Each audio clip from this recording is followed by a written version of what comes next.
most pyromaniacs or candle enthusiasts know the danger of a spark.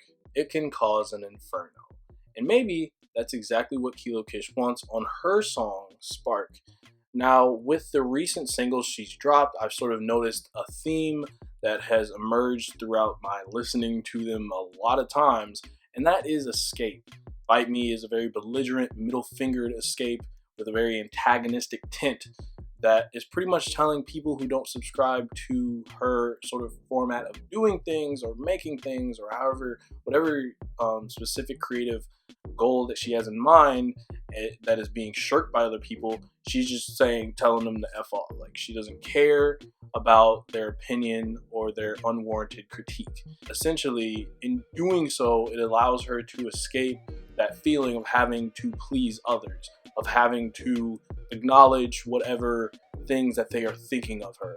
And that is something that I think every person struggles with a little bit. Now, with Nice Out, instead of sort of directly flipping off people, it's instead addressing oneself and the potential arrogance that they might have and tricking themselves into thinking that everything's a magical story and everything's going to work out, and only constantly feeling disappointment when it doesn't reach those almost unrealistic expectations. Sort of in a Don Quixote way, where in the story he kind of sort of imagines this insane world where everybody's like in olden times, and though he's having fun, it's not the reality. And Nice Out is instead saying, time to go outside, basically address the things that are in the real world and not let myself get swept up in this incredulous fantasy. And Spark seems to be sort of a part of the core of that theme. There's not really a notion of escape. Instead, there's a notion that Kilo Kish is chasing something here, that she's trying to reach something. And what I think that thing is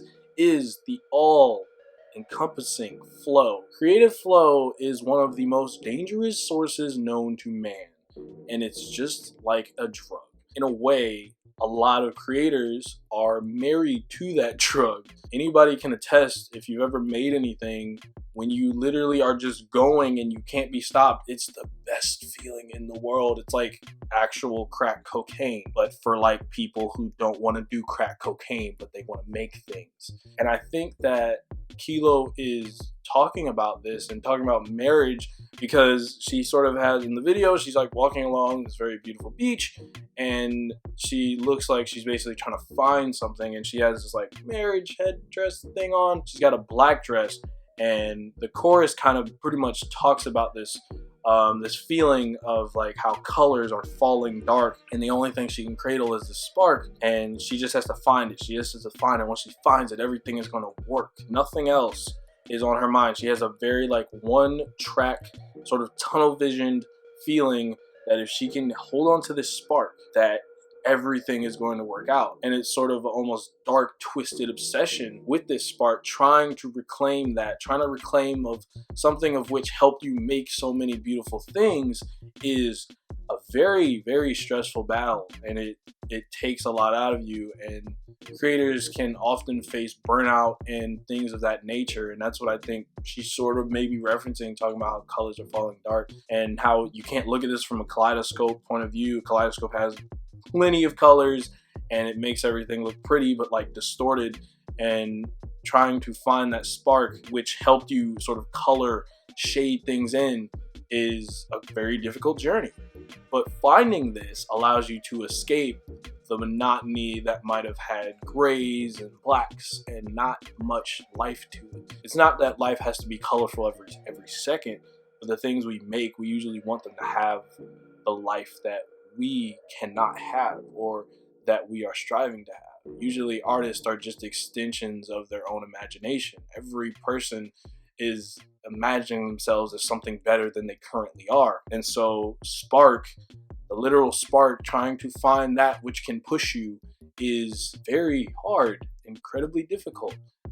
And that is what I think she's chasing throughout this song. It talks about how like self-control and regret have like they have no power here compared to the feeling of a spark, and just the hopefulness behind something new, something bright, can also give someone drive when everything has grinded down to the same soul-sucking patterns over and over again, it becomes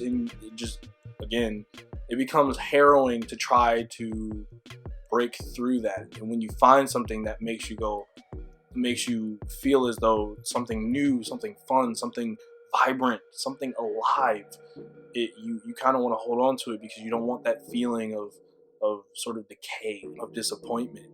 And that's why I think she's talking about chasing a creative flow, because she is an artist who makes a lot of cool things, and sometimes it's difficult to always make something unique. When you do find that spark, that energy, that drive, you want it to stay forever. But the problem is feelings are temporary, so you're always constantly in this loop of chasing it. It's a pulse pounding song as well. There's a lot of very chainsawy electric sounds, a lot of synths. Her voice flows very well over it, and it feels sort of, like I said, twisted, disturbing, and anxious as she's trying to navigate and find the spark.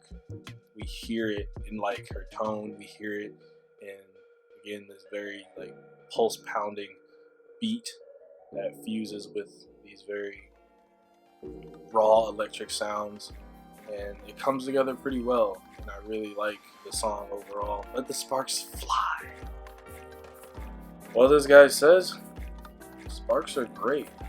It can lead to a lot of things, yet only you can bring them forth.